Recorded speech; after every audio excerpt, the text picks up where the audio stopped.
Hello students, this is very new and very interesting topic, relations and functions of 11th class. So this is the introductory part which we are doing in this particular video. Okay, सबसे पहले मैं बात करूंगा sets की, क्योंकि sets सबसे पहले इसका काम था, क्योंकि हम सेट्स से ही आगे बढ़ेंगे। तो सेट्स है क्या? सेट्स हमने क्या किया था, ग्रुप ऑफ एलिमेंट्स, जहाँ पर हम क्या कर रहे थे, अलग अलग सेट्स थे हमारे पास, and we are applying the correlations between them with the help of union, intersection and so many things we were doing. But अगर आप एक चीज़ देखते हैं कि सेट्स के अंदर हमने कौन कौन से ऑपरेशंस यूज किए। सेट्स के अंदर जनरली हमने क्या देखा, प्लस देखा और माइनस देखा, राइट। प्लस और माइनस का ऑपरेशन हमने वहाँ पर अच्छे से किया है, विदाउट एनी डाउट। अब आ जाता है जो हमारे रिलेशंस की बात होती है। देखिए, जब भी रिलेशंस की बात होगी या फंक्शंस की बात होगी तो हमारा सिंपल सा एक ऑपरेशन यूज होता है, वो है मल्टीप्लिकेशन। इसीलिए आप देखोगे यहाँ पर एक नाम दिया है प्रोडक्ट। तो प्रोडक्ट मीन्स मल्टीप्लिकेशन। अब क्वेश्चन ये उठता है कि क्या ये वही मल्टीप्लिकेशन है जो हम नंबर से करते हुए हैं? नहीं, यहाँ पर एक कुछ अलग तरह का मल्टीप्लिकेशन करेंगे हम, जिस चीज़ को समझने की कोशिश कर रहे हैं। तो इसीलिए मैं सीधा चैप्टर के अंदर एंट्री ना करके मैं वो छोटी छोटी टर्म्स ले रहा हूँ, जिससे आपको समझ में आएगा कि ये टर्म्स रिलेशंस में किस तरह से हेल्प करते हैं, राइट। अब यहाँ पर आते हैं, सबसे पहले मैं बात कर रहा हूँ कार्टेशियन प्रोडक्ट की। What do you mean by Cartesian product? Cartesian product ये कहता है कि आपके पास अगर दो सेट हैं, दो हैं या दो से ज़्यादा सेट हैं, तो आप उनके साथ कैसे डील करो, आप उनका प्रोडक्ट कैसे निकालो। तो सबसे पहली कंडीशन ये है कार्टेशियन प्रोडक्ट की कि दोनों सेट नॉन एम्प्टी हो, क्योंकि अगर एक भी नल हो गया, सपोज एक सेट बी है और उसमें कोई एलिमेंट ही नहीं है, एक सेट क्यू है और उसमें एलिमेंट दे रखा है 1 2 3, और अगर आप इसका प्रोडक्ट निकालने की कोशिश करेंगे तो कुछ नहीं निकलेगा। तो इट मीन सबसे पहली कंडीशन ये है कि आपको पी और क्यू नॉन एम्प्टी होने चाहिए, राइट। उसके बाद हम जब बात करते हैं कार्टेशियन प्रोडक्ट की, डेफिनेशन देख सकते हैं आप कि उसमें लिखा है P and P cross Q. इसको हम पी क्रॉस क्यू के नाम से बोल देते हैं, पी क्रॉस क्यू, इसी का नाम है कार्टेशियन प्रोडक्ट। क्या है वो? Is the set of all. अब एक वर्ड मैंने हाईलाइट किया, ऑर्डर्ड पेयर। जैसे ही ऑर्डर्ड पेयर आ गया तो आपको समझ में आ गया कि पेयर मतलब दो की बात होगी। ऑर्डर मतलब वो सीक्वेंस पे रखे हुए हैं। सीक्वेंस क्या कहते हैं? ऑर्डर मींस यहाँ पर ऑर्डर क्या है हमारा, सबसे पहले क्या लिया हमने पी, सेकंड पे क्या लिया क्यू। तो मतलब जब आप ऑर्डर्ड पेयर लेंगे, फॉर एग्जांपल मैंने ए सेट लिया, उसमें थे 1 2 3 एलिमेंट, एक सेट लिया बी, उसमें थे ए बी एलिमेंट। तो इसका मतलब अगर मैं ए क्रॉस बी करने वाला हूँ तो मेरी सीधी सी टेंडेंसी होगी कि मैं सबसे पहले ए के एलिमेंट ही लिखूंगा ऑर्डर्ड पेयर में, उसके बाद बी का एलिमेंट आएगा और पेयर उसी का होगा। मतलब ये कहने का मतलब ये आया कि सबसे पहले मैं इसका एलिमेंट लिखूंगा फिर उसका लिखूंगा। It is called ordered pair. बड़ा सिंपल सी बात समझने वाली है। अगर मैं 1 लिखूंगा तो मुझे सेकंड एलिमेंट बी का लिखना है, मतलब फर्स्ट वाला जो है एलिमेंट वो ए को प्रेजेंट करेगा, सेकंड वाला बी को प्रेजेंट करेगा। अगर मैं बी क्रॉस ए करूंगा तो इसका मतलब क्या है कि सबसे पहले मैं बी का एलिमेंट लिखूंगा, उसके बाद मैं ए का एलिमेंट लिखूंगा। तो ये हमारा ऑर्डर्ड पेयर का पार्ट है। मैं एक एक टर्म को डिफाइन कर रहा हूँ ताकि आपको समझ में आए कि ये चीजें किस तरह से हेल्पफुल होने वाली हैं, क्योंकि इनके बिना रिलेशंस में काम कुछ नहीं हो सकता, राइट। अच्छा, उसके बाद अगर मैं बात करता हूँ तो यहाँ पर एक और हमने एक सेट बिल्डर फॉर्म बना ली है। देखिए, सेट बिल्डर यूज हो रहा है, मैं बार बार बात कर रहा हूँ। सेट्स की बहुत सारी चीजें यूज हो रही है, क्योंकि यहाँ सेट तो है ही है, सेट को आप इग्नोर नहीं कर सकते। तो अगर देखते हैं, मैंने पी और क्यू के बीच में क्रॉस प्रोडक्ट निकाला, तो मैंने बताया कि ए बी का ऐसे ऑर्डर पेयर बनेगा, ए और बी मतलब पहला ए और दूसरा बी। तो ए वाला जो पार्ट है वो बी से बिलोंग करेगा, बी वाला पार्ट क्यू से बिलोंग करेगा, ये बिल्कुल फिक्स है। This is the meaning of order pair. Clear? अब ये बात यहाँ से क्लियर हो जाती है। अब आ जाते हैं देयर आर सपोज। ओके, अब थोड़ा सा और समझते हैं बात को। मैं अब ऑर्डर्ड पेयर आपको क्लियर हो गया कि कैसे करें। अब हम क्या करेंगे, यहाँ से एक बार हम निकालते हैं कि कितने ऑर्डर्ड पेयर बन सकते हैं इसके। Try to find the ordered pair. Suppose मैंने बोला 1 का ए से निकल सकता है ऑर्डर पेयर, 1 बी हो सकता है, 2 ए हो सकता है, 2 बी हो सकता है, 3 ए एंड 3 बी। अगर आप देखते हैं तो कितने ऑर्डर पेयर बने, 1 2 3 4 5 6 7, राइट, सॉरी 6 ऑर्डर पेयर्स। तो 6 आया, दिख रहा है आपको? आया कैसे, सपोज में नंबर ऑफ ऑर्डर्ड पेयर्स निकाल रहे हैं कि ऑर्डर्ड पेयर लिखने नहीं है, सिर्फ बताने हैं कि कितने होंगे। तो सिंपल सा फंडा है, इसमें 3 नंबर है, इसमें 2 नंबर है, दोनों का मल्टीप्लिकेशन होगा, वही नंबर ऑफ ऑर्डर्ड पेयर को दिखाएगा, राइट। तो सिंपल सा फंडा हो गया। मतलब यहाँ पर मैंने वही चीज दिखाया कि अगर there are x elements in set P, y element in set Q, तो वहाँ पर टोटल जो एलिमेंट होंगे इसके ऑर्डर्ड पेयर, क्योंकि एलिमेंट्स का नाम जब भी हम कार्टेशियन प्रोडक्ट में बात करेंगे, एलिमेंट्स यहाँ पर हमारे लिए ऑर्डर्ड पेयर ही एक एलिमेंट है। तो it means each ordered pair will behave like a element. ये बहुत जरूरी है समझना, राइट। तो इट मीन्स अगर एनपी में अगर x एलिमेंट है और एक दूसरा सेट है उसमें y एलिमेंट है, तो दोनों के जो क्रॉस प्रोडक्ट करके निकलेगा उसके अंदर x y एलिमेंट होंगे ही होंगे, कंफर्म है, राइट। फिर दूसरा एक पार्ट आता है, इसमें कार्टेशियन वर्ड यूज हुआ। अगर हम बात करें बार बार कार्टेशियंस की, जब भी हमारे दिमाग में बात आती है तो बच्चों को सीधा एक सिस्टम याद आता है, कार्टेशियन सिस्टम, जहाँ पर हम बात करते थे ग्राफ की। इसको क्यों कनेक्ट किया गया ग्राफ से, क्योंकि अगर मैं इस ऑर्डर्ड पेयर को देखूं तो ये ऑर्डर्ड पेयर कहीं ना कहीं हमें याद दिलाता है कोऑर्डिनेट। जब भी हमें ग्राफ ड्रॉ करते हैं तो यहाँ पर 1 2 1 2 3 सपोज, तो मैं यहाँ पर एक कोऑर्डिनेट दिखाऊंगा तो किस फॉर्म में दिखाता हूँ मैं, वो भी एक ऑर्डर्ड पेयर ही है। इट मीन्स कि जो ये पहला एलिमेंट होगा, मतलब पहला नंबर जिसको हम क्या बोलते हैं ऑर्डिनेट, ये x एक्सिस को दिखाएगा, ये y एक्सिस को। मतलब अगर मैं इसको बाय द वे ग्राफ पर प्लॉट करूँ इन सभी कोऑर्डिनेट्स को, तो वो जितने भी पॉइंट्स होंगे वो a क्रॉस b का एक प्रेजेंटेशन होगा। मतलब a क्रॉस b का प्रेजेंटेशन के बहुत सारे तरीके हैं। तो मैंने आपको एक चीज दिखाया कि representation of Cartesian product of sets. मतलब सबसे पहले आप ग्राफिकली उसको प्रेजेंट कर पाएंगे कि कोऑर्डिनेट पुट करते चलेंगे। दूसरा क्या है, एक एरो डायग्राम। एरो डायग्राम क्या चीज है अपना, कि अगर एरो डायग्राम की बात करें तो एरो डायग्राम बड़ा सिंपल सा है। एरो डायग्राम जनरली आपको देखने को मिलेगा और उसी के बेसिस पर बहुत चीजें समझेंगे भी हैं। अगर सपोज हमारे पास ये है, राइट, और मैंने यहाँ बोला ये 1 2 3 है, आपने बोला ये भी है, तो एरो डायग्राम क्या है कि 1 इससे रिलेटेड है, 1 इससे रिलेटेड है, 2 इससे रिलेटेड है, 2 इससे भी रिलेटेड है, 3 इससे। तो एरो डायग्राम से भी हम ऑर्डर्ड पेयर की जो बात कर रहे थे हम वो दिखा सकते हैं। देखिए ये भी प्रेजेंटेशन, सेट बिल्डर में ये सेट बिल्डर ही बनता है। रोस्टर क्या है, जब आप एलिमेंट्स के ऑर्डर पेयर को अलग अलग करके जो दिखा रहे थे, तो इस तरह के 4 प्रेजेंटेशन हो सकते हैं। तो जनरली जब हम बात करेंगे तो हमारे लिए सबसे पहला जो काम होगा, या तो हम इसकी ग्राफिकल मेथड का हमारा बहुत कम यूज है बट वेरी लेस, सिर्फ ओनली फॉर प्रेजेंटेशन, क्योंकि ये बहुत टाइम टेकिंग है, बार बार ग्राफ ड्रॉ करना, we can not do like this, right. Functions में ऑब्वियस सी बात है, फिर हम ग्राफिकल पे चले जाएंगे, क्योंकि फंक्शन में ग्राफिकल का ज़्यादा यूज है। जब रिलेशंस की बात करेंगे तो हम 3 का ज़्यादा यूज करेंगे, जब फंक्शंस की बात करेंगे तो इस ग्राफ का ज़्यादा यूज होता है, इनका कम हो जाता है। तो ये सारी चीज़ें छोटी छोटी हैं, ये समझना बहुत ज़रूरी है। अब क्योंकि अगर आपको ये समझ में आ गया कि प्रोडक्ट क्या है, ऑर्डर्ड पेयर क्या है, फिर अब आपके लिए थोड़ा इजी हो जाएगा कि रिलेशंस क्या है, फिर इजी हो जाएगा आपके लिए फंक्शंस क्या है, ठीक है। तो ये स्टेप बाय स्टेप लर्निंग है जो हमें समझनी है, right. Now I will talk to you about relations, कि अब वो रिलेशन क्या है। तो relations, I have written the definition here. अगर आप देखेंगे रिलेशंस और कार्टेशियन प्रोडक्ट में डिफरेंस क्या निकलने वाला है, वो समझना बहुत जरूरी है, क्योंकि अगर वो नहीं समझेंगे तो बहुत गड़बड़ हो जाएगा, क्योंकि बहुत माइन्यूट लेवल का डिफरेंस है और उसको समझना बहुत जरूरी है। सिर्फ एक चीज की वजह से ये अलग हो जाते हैं। अब क्या कहता है, relation R from non empty set A to B. अगर आप रिलेशन आर लगा रहे हैं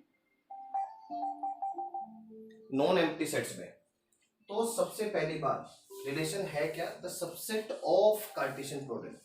मतलब जितने भी आप यहाँ से ऑर्डर्ड पेयर बनाएंगे किसी भी दो सेट के बीच में, उन सभी में से कुछ ऑर्डर्ड पेयर्स को रिलेशन ले लेगा, राइट।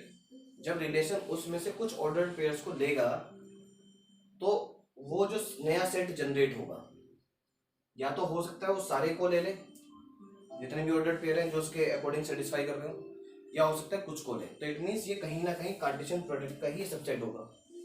तो जो सबसेट होगा उसमें आपको जरूर एक रिलेशनशिप जरूर ड्राइव करनी पड़ेगी। भाई रिलेशनशिप्स है क्या, भाई आप सपोज मैंने ये बोला कि like 1 2 3 right 4 and 5 and it is -4 -3 -2 and 1. 1 is I am keeping, -1 only keeping. Suppose I am saying this is a set A, right, and this is set B, and set B is containing suppose 16, right, 25 and you can take 9, you can take 36 like this. अब देखो यहाँ पर क्या बात आ रही है इसमें। अब मैंने ये बोला कि सेट ए के पास इतने एलिमेंट्स हैं, सेट बी के पास इतने एलिमेंट हैं। अगर मैं इसके ऑर्डर पेयर बनाने बैठूंगा तो ऑर्डर पेयर बनेंगे 116, 125, 19, 136, मतलब हर एक बंदा 4 ऑर्डर पेयर बनाएगा ये वाला एलिमेंट। अगर मैं एक रोज भी लेकर बैठा तो ये तो अनलिमिटेड टाइप हो गए, मतलब अनलिमिटेड मतलब मैक्सिमम इतना सारा क्या करेंगे हम। लेकिन रिलेशन क्या कहता है, रिलेशन ने क्या बोला कि आपको एक रिलेशन डेवलप करना है A to B, A is related to B. मैंने ऐसे दिखा दिया, किस तरह से है क्या कि ऑर्डर्ड पेयर जो बनेगा, ऑर्डर्ड पेयर जो बनेगा is such that a is equal to a square is equal to b. मतलब पहले अगर मैं इसमें से किसी नंबर का भी स्क्वायर करूंगा तो मुझे बी मिलना चाहिए, राइट। तो यहां से मैंने वो कंडीशन दे दी है कि and what is a belong to A and b belong to B. ये मैंने एक roster form sorry set builder form generate किया। अब मैंने यहाँ पर कार्टेशियन प्रोडक्ट को नहीं बोला है, मैंने ये बोला है कि कार्टेशियन प्रोडक्ट को मुझे कार्टेशियन प्रोडक्ट में से सिर्फ ये वाला रिलेशन चाहिए बिटवीन ए एंड बी जहां पर मुझे ये कंडीशन मिल जाए। मतलब क्या मिले कि अगर मैं 1 का स्क्वायर करूं तो 1 का स्क्वायर क्या 1, तो 1 है क्या नहीं है, तो मतलब इसका कोई रिलेशन नहीं दे सकते हम। ऑर्डर्ड पेयर इसका बन सकता है 116 125, but according to this relation ये काम नहीं करेगा। अब सेकंड पे आते हैं, मतलब ये हमारे लिए ऑर्डर्ड पेयर नहीं है। देखिए मैं ऑर्डर्ड पेयर बनाता जाऊंगा यहाँ पर, समझने की वाली बात है। अब मैं क्या करता हूँ 2 का स्क्वायर करता हूँ, 2 का स्क्वायर क्या है 4 है, नहीं है, मैं इसको भी नहीं ले सकता। 3 का स्क्वायर करता हूँ, 3 का स्क्वायर कितना आ गया 9, तो मुझे पता लगा कि यहाँ पर ये बिल्कुल करेक्ट है, मतलब पहले वाले का स्क्वायर और ये इक्वल है। अगर मैं इसका स्क्वायर करता हूँ तो I will get 9 and 9 is here on the B, right. Now second, अगर मैं 4 का करता हूँ बिल्कुल 16 है, तो मतलब 4 16 ऑर्डर पेयर मुझे मिलेगा according to this relation. Now 5 बिल्कुल मिलेगा। नाउ 4 -4 का भी स्क्वायर करेंगे तो भी हमें 16 मिलेगा, मतलब ये भी ऑर्डर पेयर हमारे लिए काम कर रहा है। 3 के लिए काम कर रहा है, बिल्कुल 9 मिलेगा। 2 के लिए नहीं मिलेगा, मतलब हमारे लिए सिर्फ ये 5 ऑर्डर्ड पेयर हैं जो हमारे काम के हैं, राइट। तो ये वाले ऑर्डर्ड पेयर अब रिलेशन की कैटेगरी में चले गए, कार्टेशियन प्रोडक्ट। अब मुझे ये बताओ कि आप ये जितने भी एलिमेंट हमने लिए हैं क्या ये कार्टेशियन प्रोडक्ट पे नहीं है?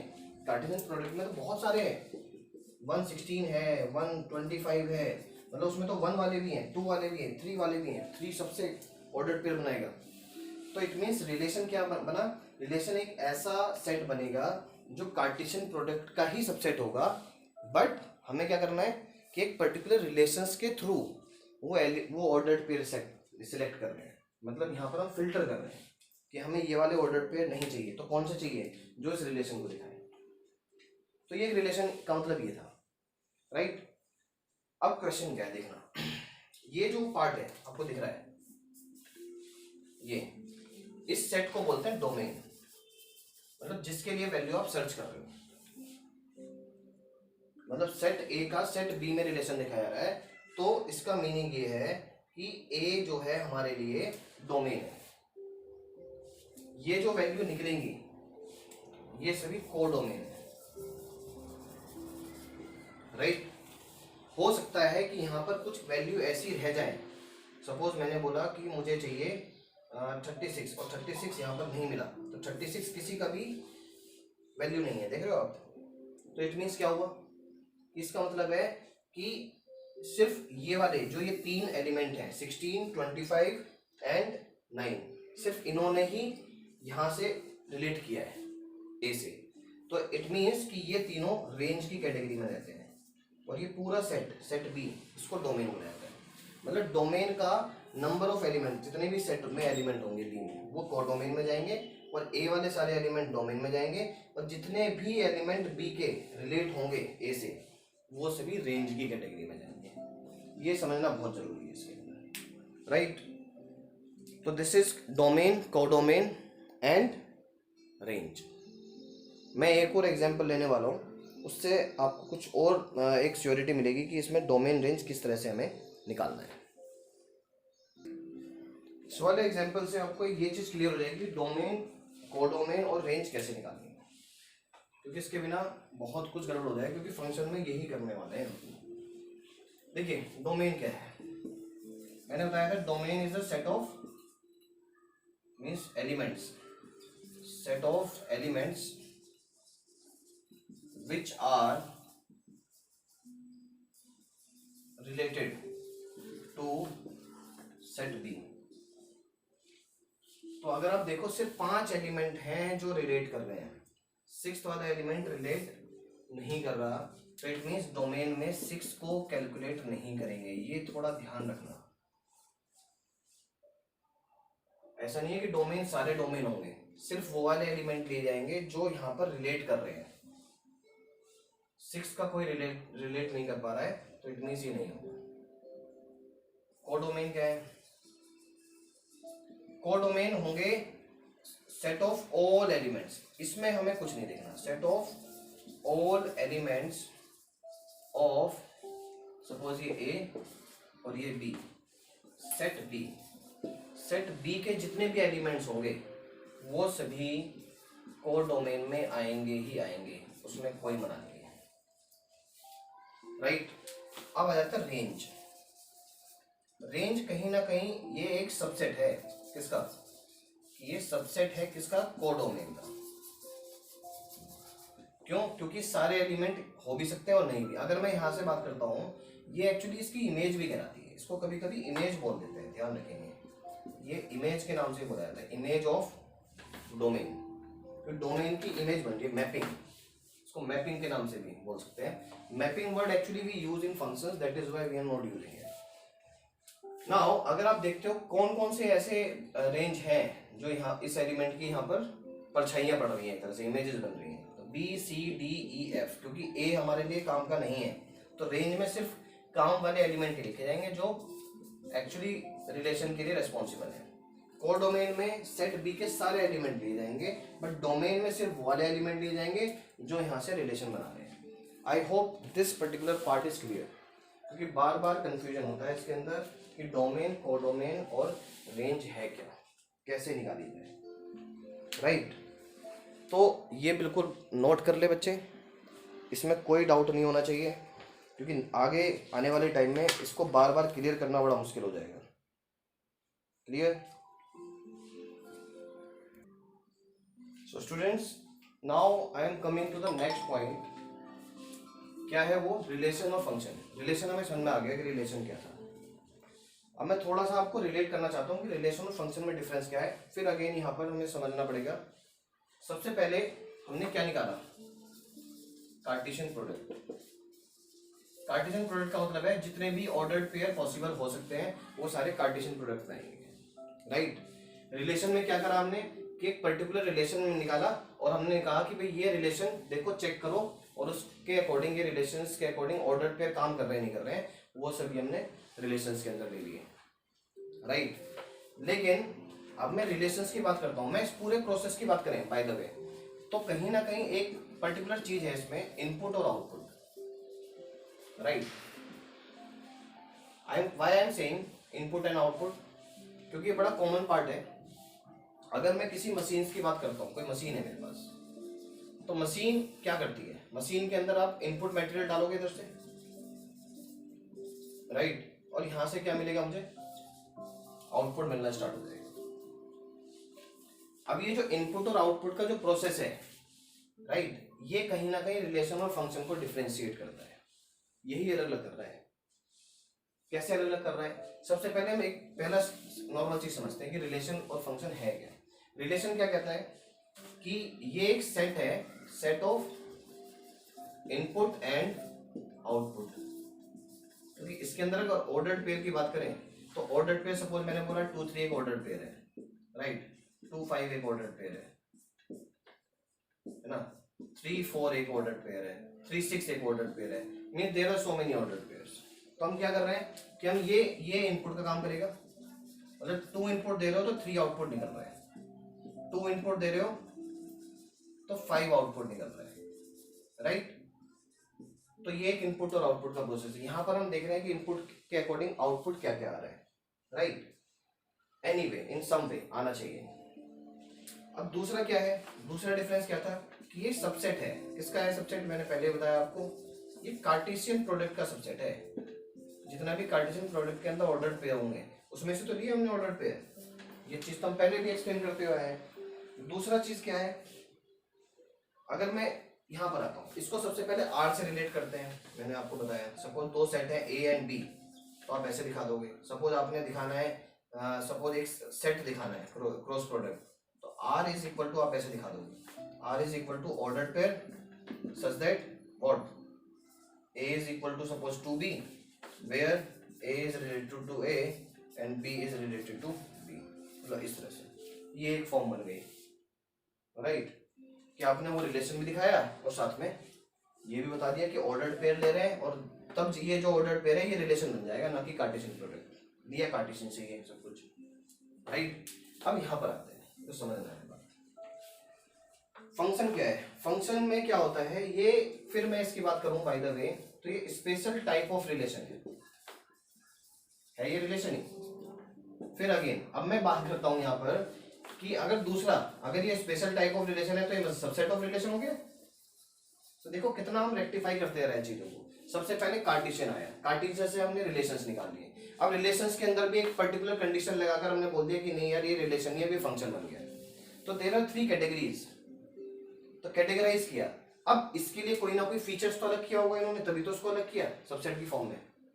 इसमें ऐसा क्या नहीं था और इसमें ऐसा क्या है जो इसको फंक्शन बना रहा है और जो इसको फंक्शन या इसको रिलेशन की कैटेगरी में रख रहा है। तो यहां से एक चीज और निकल के आया, अगर ये सबसेट है रिलेशन का तो इट मींस जितने भी फंक्शंस हैं, all functions are relation, but all relation can not be function. तो ये चीज ही निकलती है इससे, क्योंकि हो ही नहीं सकता, क्योंकि कहीं ना कहीं उसका सबसेट है। मतलब बड़ा कौन, ये, तो बड़े के अंदर ये छोटा आया, इट मींस कि जितने भी रिलेशंस थे वो फंक्शंस तो नहीं हो सकते, बट हाँ सारे फंक्शन रिलेशन की कैटेगरी में जरूर आएंगे। अब वो फंक्शन का क्या क्राइटेरिया है जो इसको रिलेशन से अलग करना है। अब देखना इसमें समझना, सपोज मैंने एक एलिमेंट लिया और उसके अंदर देखा, क्या देख रहे हैं हम यहाँ पर, देखो आप जरा, अगर मैं इसकी मैपिंग करने बैठ जाऊं इस वाले पर्टिकुलर इस चीज का, मैंने बोला 2 और 3, इसके अंदर अगर देखा जाए तो सेट ए के अंदर 2 और 3 आ गया। चलो मैं और कोई एग्जांपल ले लेता हूँ। मैंने सपोज 1 2 3 4 5 बनाया, राइट। 2 का सपोज मैंने बोला कि 1 से रिलेशन है, राइट, 3 का 4 से है, 5 का 3 से है, क्लियर। अभी ये बिल्कुल ठीक है, कोई प्रॉब्लम नहीं है, क्योंकि फंक्शन रिलेशन क्या कहता है कि 2 1 से रिलेटेड हो गया, 3 4 से रिलेटेड हो गया, 5 3 से रिलेटेड हो गया। लेकिन रिलेशन ये भी कह सकता है कि 2 का 2 से भी रिलेशन हो सकता है, जैसे आप देख रहे हो यहाँ पर कि 2 का 3 से भी रिलेशन है और 2 का 5 से भी रिलेशन है। तो 2 का सपोज मैंने बोला कि 2 का 1 से रिलेशन है, 2 का 5 से भी रिलेशन है। अब सिंपल सा क्वेश्चन ये आ जाता है कि एक डोमेन वो दो वैल्यू कैसे दे सकता है, एक डोमेन 2 वैल्यू कैसे दे सकता है अलग अलग होगी, राइट। तो यहां पर फंक्शन फेल हो जाता है, वो कहता है कि ये फंक्शन नहीं हो सकता, राइट। अब इसको एक नॉर्मल तरीके से समझते हैं। पहले ये तो था एक कार्टेशियन या हमने एरो डायग्राम के थ्रू आपको समझा दिया। एक मशीन लो आप, मशीन हमने ले लिया, मशीन में आपने सपोज यहां से 2 इनपुट डाला, तो आउटपुट अगर 3 मिल रहा है तो हर बार 3 ही मिलेगा ना। ऐसा थोड़ी है कि आपने दोबारा 2 डाला तो आपको दोबारा कोई नंबर दूसरा मिलेगा। अगर ऐसा हुआ तो मशीन की फंक्शनिंग क्या हो गई कि not functioning well, not functioning well. भाई हम कहते हैं ना कि ये फंक्शनिंग अच्छी नहीं कर रही है मोटर, या ये इसका फंक्शनिंग अच्छा नहीं हो रहा है, ये मशीन का फंक्शनिंग सही नहीं है। मतलब क्या कि मतलब क्या है कि उसमें जब इनपुट डाला जा रहा है तो आउटपुट वेरी कर रहा है, बार बार आउटपुट बार बार वेरी कर रहा है। वेरी करना मतलब कि उसका फंक्शन नहीं है, वो फंक्शनिंग काम नहीं कर रहा, मतलब वो फंक्शन सही नहीं है। तो इसका मतलब फंक्शन ये कहता है कि एक डोमेन की, मतलब डोमेन के ईच एलिमेंट की सिर्फ एक ही इमेज हो सकती है, राइट। मतलब अगर आप इनपुट एक डाल रहे हो तो फिर there will be only one output for each input. So मैं बार बार वही बात कहूंगा यहाँ पर, there is only one output for each input. ठीक है, समझ में आ रहा है इस चीज को? मतलब कि हमें अब यहाँ पर एक और चीज निकल के आती है। अगर सपोज ये तो था, मैं हटा देता हूँ। अब समझना, जो मैं आगे इसमें एक एग्जांपल दे रहा हूँ मैं। एग्जांपल क्या होगा? सपोज आपने लिया ये, आपने बोला ये 1 2 3 4 5 है, ये है ABCDEF। अब क्वेश्चन ये आता है, सपोज आपने ये किया, राइट, और बोल दिया ये काम खत्म हो गया। अब प्रॉब्लम क्या आती है कि ये रिलेशन तो है, क्योंकि रिलेशन कुछ नहीं कहता। रिलेशन कहता है भी रिलेट होना चाहिए, राइट। उसको इससे मतलब नहीं है, उसको इससे कोई मतलब नहीं है। उसका काम तो सिर्फ रिलेट होना है, रिलेट करके लिख देना है, वो रिलेशन की कैटेगरी है। फंक्शन क्या कहता है? फंक्शन बड़ा स्पेसिफाई रहता है इस चीज के लिए, उसके अपने कुछ क्राइटेरिया है। फंक्शन कहता है कि सबसे पहले तो इसके सारे एलिमेंट होने चाहिए थे यहाँ पर। क्यों? कि अगर मैं मशीन में मुझे 1 डाला तो मुझे B मिल रहा है, मशीन में 2 डाला C मिल रहा है, 3 डाला D मिल रहा है, 4 डाला E मिल रहा है। तो यहाँ 5 क्यों लिया गया? जब मशीन में 5 काम ही नहीं कर रहा था तो उसको क्यों ले रहे हो? फिर वो फंक्शन क्यों करेगा? तो बेटर यही है कि ये नहीं होना चाहिए था यहाँ पर। तो जब भी आप फंक्शनिंग दे रहे हो किसी चीज को, तो सिर्फ यहाँ पर वही एलिमेंट लिए जाएंगे जो उस मशीन की फंक्शनिंग कर पाए। 5 को क्यों लेना है?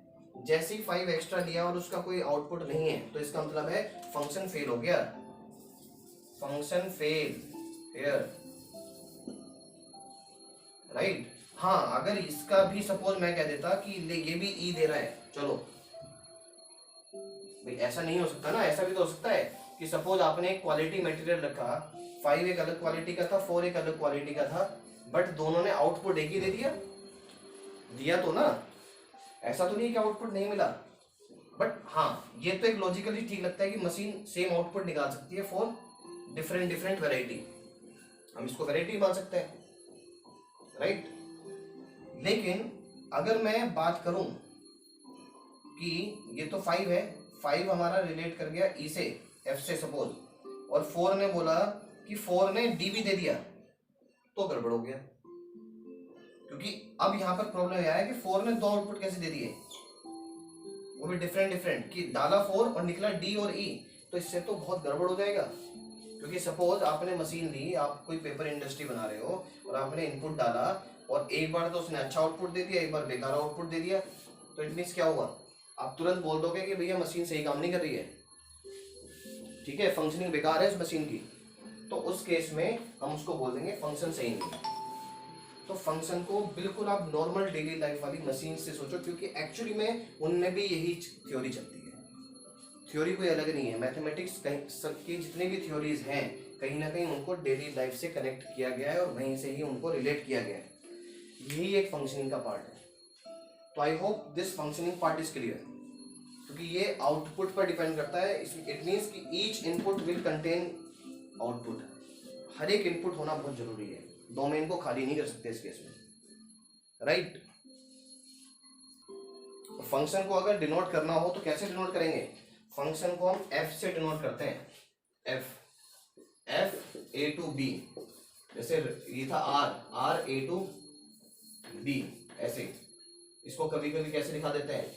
ए R B, right. But function को जनरली हम ऐसे लिखा देते हैं।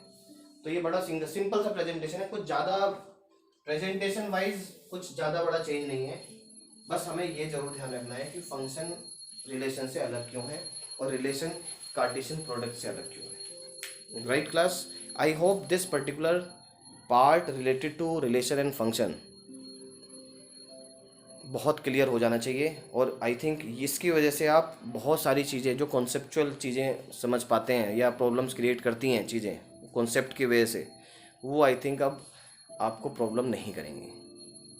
So thank you for watching this video.